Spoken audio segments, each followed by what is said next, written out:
팬데믹 기간 세입자들의 강제 퇴거를 막기 위해 LA시가 시행해왔던 보호 조치가 오늘로 종료됐습니다.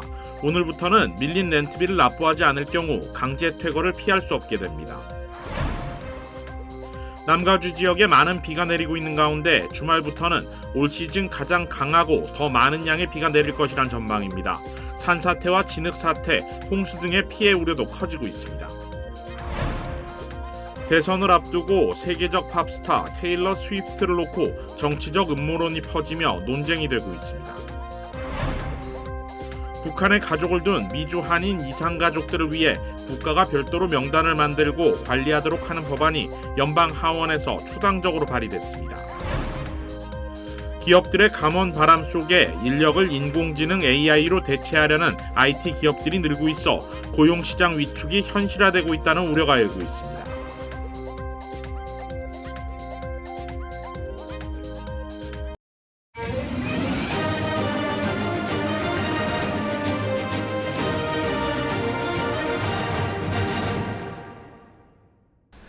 시청자 여러분 안녕하십니까? KBS 아메리카 뉴스입니다. 오늘 LA 등 남가주 지역에 많은 비가 내렸는데요. 주말부터 내릴 폭우와 비교하면 오늘 내린 비는 예고편에 불과하다는 관측이 나왔습니다. 국립기상청은 오는 일요일부터 화요일까지 낮은 고도에서는 총 2에서 4인치 비가 내리고 산악지역에서는 그 2배가량이 내릴 것으로 예상했습니다. 일부 기상학자들은 이보다 더 많은 비가 내릴 것으로 예상하고 있다고 기상청은 설명했습니다. 기상청은 산사태와 진흙사태, 강범유 등 폭우로 인해 발생할 수 있는 자연재해를 염두에 한다며 남가주 지역 주민들에게 경고했습니다. 또 LA 지역은 앞으로 최소 열흘 정도 비가 내리는 쌀쌀한 날씨가 이어지면서 체온 유지에 각별히 신경 써줄 것을 당부했습니다. 팬데믹 기간 세입자들의 강제 퇴거를 막기 위해 LA시가 시행해왔던 보호 조치가 오늘 종료됐습니다. 오늘부터는 그동안 밀린 렌트비를 납부하지 않을 경우 강제 퇴거를 피할 수 없게 됩니다. 윤범수 기자가 보도합니다. LA시의 세입자 보호 조치. 그동안 기간에 따라 단계적으로 체납 렌트비를 유예해왔던 조치가 오늘 종료됐습니다. 이에 따라 세입자들은 2021년 10월 1일부터 2023년 1월 31일까지 미납된 렌트비를 모두 납부해야 합니다. 앞서 팬데믹이 시작된 2020년 3월부터 9월까지 밀린 렌트비는 지난해 8월을 기해 유예가 종료됐고 최근 1년 동안의 렌트비는 세입자 보호 기간에서 제외된 바 있습니다. 사실상 팬데믹 이후 세입자들의 퇴거를 막기 위한 보호 조치가 오늘을 기해 모두 끝난 것입니다. 팬데믹 여파로 그동안 인상이 제한돼 왔던 렌트 컨트롤 적용 대상 아파트들의 렌트비도 오늘을 기해 인상됩니다. 인상률은 평균 4%, 건물주가 전기와 가스 비용을 부담할 경우 최대 6%까지 인상됩니다. 보호조치 종료에 따라 건물주 임대인은 밀린 렌트비를 내지 않은 세입자들을 대상으로 퇴거 통보서를 발송한 이후에 적법한 절차에 따라 세입자를 강제 퇴거시킬 수 있게 됩니다. 이 때문에 그동안은 시정부가 강제로 억눌러 왔지만 이제부터는 세입자들이 노숙자로 전락해 한꺼번에 길거리로 쏟아질 수 있다는 우려가 나오고 있습니다. 현재 LA시 당국은 퇴거 위기에 놓인 세입자들을 위해 모든 방법을 강구한다는 계획입니다. 비영리법인 형태로 별도 운영하고 있는 시장기금펀드와 LA시 주택국, 거주지 관할 시의원 사무실 등을 통해 불법 퇴거를 막기 위한 다양한 관련 정보와 법적 대응에 필요한 지원도 함께 제공한다는 방침입니다. KBS 뉴스 윤범수입니다. 미국이 이라크와 시리아의 이란 시설을 공격할 계획을 확정한 것으로 알려졌습니다. 이정민 기자가 보도합니다. 미국이 이라크와 시리아에서 이란의 인력과 시설 등을 목표로 한 공습을 진행할 계획이라고 미국 CBS 뉴스가 보도했습니다. 시리아 국경 인근 요르단 내 미군 기지에서 지난달 27일 친이란 민병대의 무인기 공격으로 미군 3명이 사망한 데 대한 대응 조치입니다. CBS 뉴스는 미군의 공습이 며칠에 걸쳐 이루어질 거라고 전했습니다. 그러면서 실수로 민간인을 타격하는 걸 막기 위해 가시성이 중요하다며 날씨를 감안해 공습 시기가 정해질 거라는 미국 정부 당국자의 입장을 함께 보도했습니다. 미국 정부는 미군 사망에 대해 보복 조치를 취하겠다는 입장을 지속적으로 밝혀왔지만 방법과 시기에 대해서는 공식적인 입장을 내놓지 않고 있습니다. But we will take all necessary actions to defend the United States, our interests, and our people. And we will respond when we choose, where we choose, and how we choose. 한편 미국 정부는 미군 3명이 숨지고 40여 명이 부상당한 공습에 이용된 무인기가 이란에서 제조된 것임을 확인했다고 로이터 통신이 보도했습니다. 로이터가 인용한 미국 정부 당국자 4명은 아직 분석이 진행 중이라면서도 무인기 파편을 수거해 분석한 결과 이 같은 결론을 내렸다고 밝혔습니다. We're still doing the forensics, Jan, but most of the drones in the region have a connection with Iran. 미국 정부는 이번에 미군 기지를 공격한 단체가 카타이브 헤즈볼라 등 이라크와 시리아에서 활동하는 여러 친이란 시아파 민병대가 연합한 이라크 이슬람 저항군이라고 지목한 바 있습니다. 워싱턴에서 KBS 뉴스 이정민입니다. 미 대선을 앞두고 테일러 스위프트에 대한 정치적 음모론이 퍼지면서 논쟁이 되고 있습니다. 임세흠 기자입니다. 지난해 콘서트 매출이 10억 달러, 우리 돈으로 1조 3천억 원. 타임지 선정 올해의 인물. 테일러 스위프트는 인기 절정 팝스타입니다. 미국 성인의 53%가 팬을 자처할 정도로 막강한 대중 영향력을 갖고 있습니다.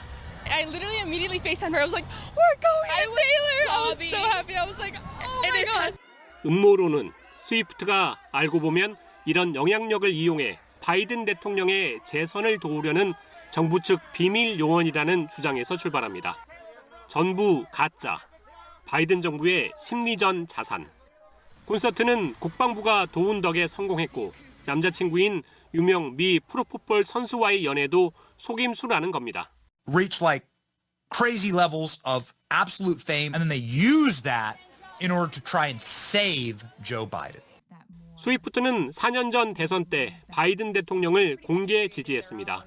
그래서 음모론은 스위프트가 눈엣가시일 트럼프 전 대통령 지지자들 사이에서 꾸준히 제기되고 있습니다.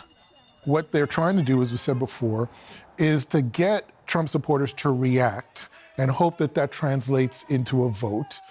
반대로 실망스러운 여론조사가 거듭되고 있는 바이든 대통령에겐 아직은 누굴 지지할지 침묵하는 스위프트의 한마디가 간절합니다. 블룸버그 통신의 최근 조사는 대선 승패를 실질적으로 결정하는 7개 경합주에서 실시됐는데 바이든 대통령 지지율은 42%, 트럼프 전 대통령은 48%였습니다. KBS 뉴스 임세웅입니다. 북한에 가족을 둔 미주 한인 이산가족들을 위해 국가가 별도로 명단을 만들고 관리하도록 하는 법안이 연방 하원에서 초당적으로 발의됐습니다.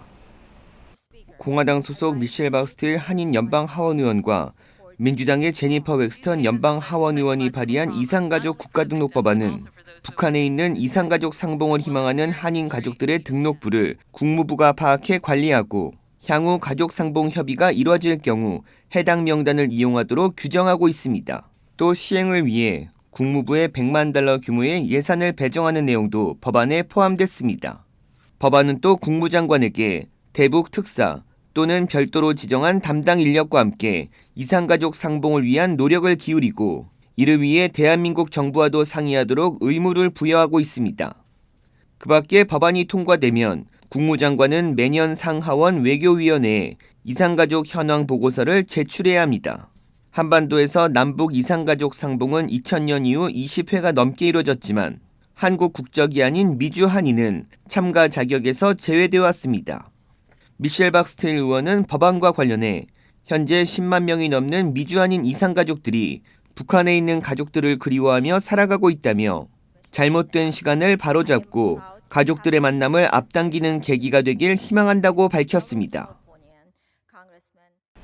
기업들의 실적 악화를 이유로 직원들을 해고하고 인공지능 AI 기술로 대체하고 있지만 정작 기업들은 업황이 살아나도 다시 사람을 뽑을 계획은 없다고 밝혔습니다. IT 분야 감원 추적 사이트 레이오프에 따르면 올해 들어 지난달 31일까지 한 달간 107개 테크 기업이 2만 9천여 명을 해고한 것으로 나타났습니다. 이는 지난해 3월 빅테크 기업들이 3만 7천여 명을 해고한 이후 가장 많은 수치로 지난해 1188개 IT 기업이 26만 2천여 명을 감원해 한 달 평균 2만 1,800여 명이 해고된 것과 비교하면 올해 첫 한 달간 해고 규모는 34% 증가했습니다. 주요 기업들의 감원으로 UPS는 지난해 4분기 매출이 169억 달러로 전년 대비 182억 달러보다 7.3% 감소해 올해 관리직 등 직원 12,000명을 해고할 계획이라고 발표했습니다. UPS는 인공지능 AI와 기타 새로운 기술을 사용해 운영을 강화할 계획이라고 밝혔습니다. 다른 기업들도 비용 절감, 불필요한 직무 취소, 의사결정 속도 제고 등을 위해 AI 대체 가능한 인력들을 감축하고 있습니다. 온라인 결제 서비스 업체 페이팔은 올해 전체 직원의 9%인 2,500명을 줄일 계획이라고 발표했고, 구글 모회사 알파벳도 하드웨어와 소프트웨어 담당 직원 1,000명을 해고했습니다. 또 AI 도입으로 맞춤형 광고 제작이 가능해지면서 유튜브에서 관련 일자리 100여 개를 없애기로 해 추가 해고 조치가 이어질 전망입니다. 이들 기업의 인력 감축 또한 AI로 대체 가능한 부서를 중심으로 이루어지고 있고, 감원을 통해 절감한 비용을 AI 투자에 적극적으로 활용한다는 방침입니다. 뉴욕 커뮤니티 뱅크오프의 주가가 전날 40% 가까이 폭락한 데 이어 오늘도 11% 넘게 급락하며 상업용 부동산발 은행권 위기 우려가 확산되고 있습니다. 뉴욕 커뮤니티 뱅크오프인 NYCB는 10달러대였던 주가가 이틀 새 반토막 수준으로 떨어졌습니다. 대출 부실화에 대비해 대규모 대손 충당금을 쌓으면서 지난해 4분기 예상치 못한 순손실을 기록한 데다 배당금의 대폭 삭감을 예고한 게 투자자들의 우려를 키웠다는 분석입니다. 신용평가사 무디스는 뉴욕 오피스와 공동주택 부동산 부분에서의 예상치 못한 손실, 이익 감소, 자본금 감소, 시장성 자금 조달 비중 증대 등을 반영해 뉴욕 커뮤니티 뱅크오프를 신용등급 하향 조정 검토 대상에 올렸다고 설명했습니다. 상업용 부동산 위기가 은행 재무제표에 본격적으로 반영되기 시작했다는 우려가 커지면서 사업 구조가 유사한 다른 지역은행들의 주가도 급락세를 이어가고 있습니다. 벨리 내셔널 뱅크오프, 시티즌스 파이낸셜 그룹, 리전스 파이낸셜 코프 등 다른 주요 지역 은행들도 내림세를 이어갔습니다. 상업용 오피스 시장 침체는 금융시장에 충격을 미칠 수 있는 취약 고리로 예견돼 왔습니다. 팬데믹 이후 재택근무가 늘면서 오피스 공실률이 개선되지 않은 상황에 금리 상승으로 자금 조달 비용마저 크게 늘어나 대출 부실화가 이어지고 있기 때문입니다. 데이터 회사 트랩에 따르면 지난달 은행 대출과 부동산 담보증권으로 전환된 대출의 연체율은 6%로 팬데믹 이전 1% 미만에 비해 급등한 상태입니다. 어제 오후 뉴저지에서 승용차와 스쿨버스가 충돌하는 교통사고가 발생해 3명이 숨지고 1명이 다쳤습니다. KBTV 김은지 기자가 보도합니다. 어제 오후 뉴저지주 미들타운에서 승용차 한 대와 스쿨버스가 충돌하는 사고가 발생했습니다.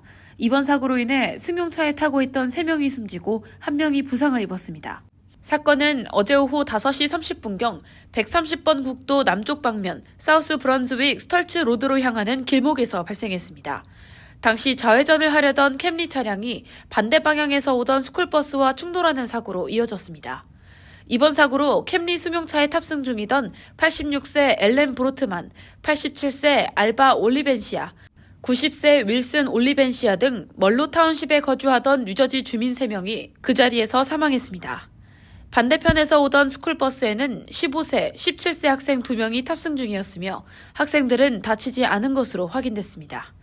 스쿨버스를 운전하던 운전자가 이번 사고로 부상을 입고 병원에서 치료를 받았으며 생명에는 지장이 없는 상태입니다. 사우스 브런즈윅 경찰국은 해당 사고를 목격한 주민들의 적극적인 제보를 기다린다며 여전히 수사가 진행 중이라고 밝혔습니다. 목격자 신고 전화는 사우스 브런즈윅 경찰국 전화 또는 미들섹스 카운티 검찰청 전화를 통해 제보할 수 있습니다. KBTV 뉴스 김은지입니다. 페이스북이었던 메타의 최고 경영자 마크 저커버그가 의회 청문회에 불려나와 혼쭐이 났습니다. 박일중 기자가 보도합니다.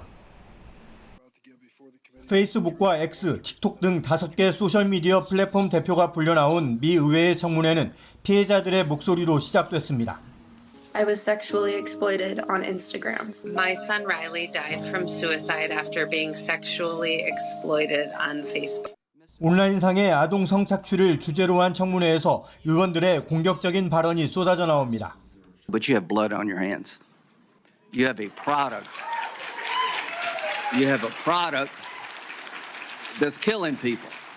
특히 지난해 아동 성학대 신고물의 절반 이상을 차지한 페이스북의 최고 경영자 마크 저커버거를 향한 거센 질타가 이어졌습니다. 문제에 아무런 조치를 하지 않고 있다는 겁니다. Who did you fire? I'm not going to answer that. Because you didn't fire anybody, right? 저커버그에 노력하고 있다는 답도 소용이 없었습니다.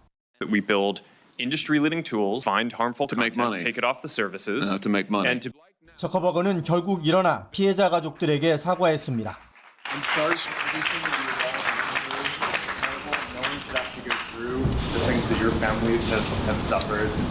핵심은 사용자가 올린 게시물에 플랫폼이 얼마나 책임을 져야 하느냐는 겁니다. 2020년 이후 미 의회에서 여러 법안이 제출됐지만 실제 입법이 된 건 없었습니다. 뉴욕에서 KBS 뉴스 박일중입니다. 6건의 성범죄 혐의로 64년형을 선고받은 한인 탈연병 사건 보도해드렸는데요.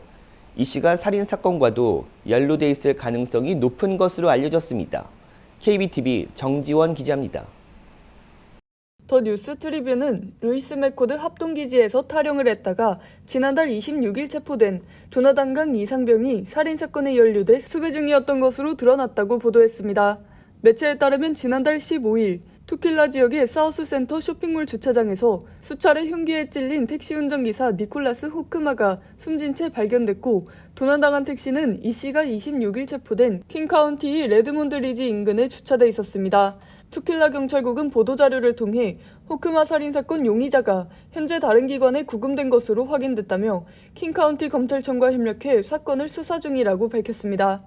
경찰국에서는 호크마 살인사건 용의자가 이 씨라고 지칭하지는 않았지만 더 뉴스 트리뷴을 포함한 지역 매체들은 현재 주변 정황을 볼 때 이 씨가 호크마 살인사건과도 관련이 있는 것으로 보인다고 보도했습니다. 주 법원에 따르면 이 씨는 현재 루이스 맥코드 군기지에 수감됐으며 호크마 살인사건 혐의로는 기소되지 않은 상태입니다. 이 씨는 지난해 2월 16일 6건의 성폭행 혐의로 군법에 의해 기소돼 7월 무죄를 주장했고 이후 지난달 19일 열린 군사법정에서 3건의 아동 성폭행, 3건의 아동을 상대로 한 음란 행위 등의 중범 혐의로 징역 64년형을 선고받았습니다. 이에 대해 군부대 측은 사령관 법률 규정을 인용, 군사재판에는 보석제도가 없어 재판이 신속히 이루어지지 않을 경우 보호관찰하에 석방된다며 도주 우려가 있는 용의자의 경우에만 재판 전 구금 조처를 한다고 밝혔습니다. 이 씨는 2020년 초반 피어스 카운티 스테일라쿰에서 6에서 7세 아동을 상대로 강간 및 성추행을 저질렀으며 2022년 5월 아동 성학대 혐의로 기소됐습니다. 반면 같은 해 9월 카운티 경찰은 혐의가 워싱턴주가 아닌 조지아주 등 타주에서 발생한 것으로 보인다며 이 씨에 대한 무혐의를 처분한 바 있습니다. 이 씨는 2017년 루이스 맥코드 합동기지에 신호정보 분석병으로 입대했습니다. KBTV 뉴스 정지원입니다. 로이드 오스틴 국방부 장관이 자신의 입원 사실을 대통령과 직무대행자에게 제때 알리지 않아 이른바 깜깜이 입원 논란을 빚은 점에 대해 사과했습니다. 오스틴 장관은 오늘 국방부에서 기자회견을 열고 자신의 입원과 관련해 난 이 사안을 제대로 다루지 않았다며 대통령에게 내 암 진단을 말했어야 했다고 밝혔습니다. 또 국방부와 국민들에게 말해야 했었으며 그 책임을 완전히 지겠다면서 국방부와 국민들에게 사과한다고 말했습니다. 오스틴 장관은 지난해 12월 22일에 전립선암 수술을 하고 다음날 귀가했으나 지난달 1일 요로 감염으로 인한 증상으로 다시 입원했습니다. 그러나 군 통수권자인 조 바이든 대통령이 지난달 4일에야 입원 사실을 보고받았고 오스틴 장관 부재 시 직무를 대행해야 하는 국방부 부장관도 사흘간 입원을 몰랐다는 것이 뒤늦게 알려지면서 정치권에서 오스틴 장관에 대한 비판과 경질 요구가 잇따랐습니다. 오스틴 장관은 지난달 15일 퇴원해 재택근무를 하다 지난달 29일에야 국방부로 복귀했습니다. 오스틴 장관은 지금 중동은 위험한 순간이라며 분쟁 확전을 막는 데 노력할 것이지만 국익과 국민을 보호하는 데 필요한 모든 행동을 할 것이라고 밝혔습니다. 뉴욕시 공립학교 300곳에서 중대한 식품 안전 규정을 위반한 것으로 나타났습니다. KBTV 전상희 기자입니다.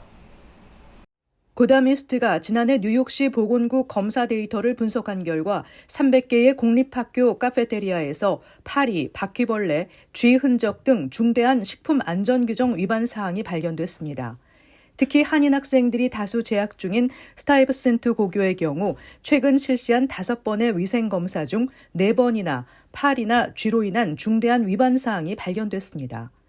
사립학교의 상황은 더 심각한 것으로 파악됐는데 데이터에 따르면 2021년 이후 사립학교 카페테리아에서는 공립학교의 2배에 달하는 비율로 중대한 위반 사항이 적발됐습니다. 전문가들에 따르면 식품 안전 규정 1회에서 2회 위반이 반드시 식중독 발병으로 이어지는 것은 아니지만 데이터 분석 결과 230개가 넘는 학교가 지난 2년 동안 시행된 검사에서 최소 2번 이상 중대한 위반 사항이 적발되는 등 상습적으로 안전 규정을 위반한 것으로 드러났습니다. 러커스 대학교 식품과학과 교수인 도널드 샤프너는 해충, 열악한 위생 상태, 식품 오염 등 위반 사항이 여러 해에 걸쳐 반복되면 식중독 위험이 매우 높다고 봐야 한다고 강조했습니다. 이에 시 교육국은 학교 급식으로 인해 의학적인 문제가 발생한 적은 없다고 반박했습니다. 시 교육국 데이터에 따르면 뉴욕시 공립학교에서는 매일 평균 23만 건이 넘는 아침 급식과 55만 건의 점심 급식이 제공됩니다. 샤프너 교수는 무상급식은 약 15%의 학생들에게 생명줄이나 마찬가지라며 노후화된 급식시설 문제를 해결하지 않는 한 해충 유입은 불가피하다고 전했습니다. KBTV 뉴스 전상입니다.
KBS 아메리카 뉴스 마칩니다. 시청해 주셔서 고맙습니다.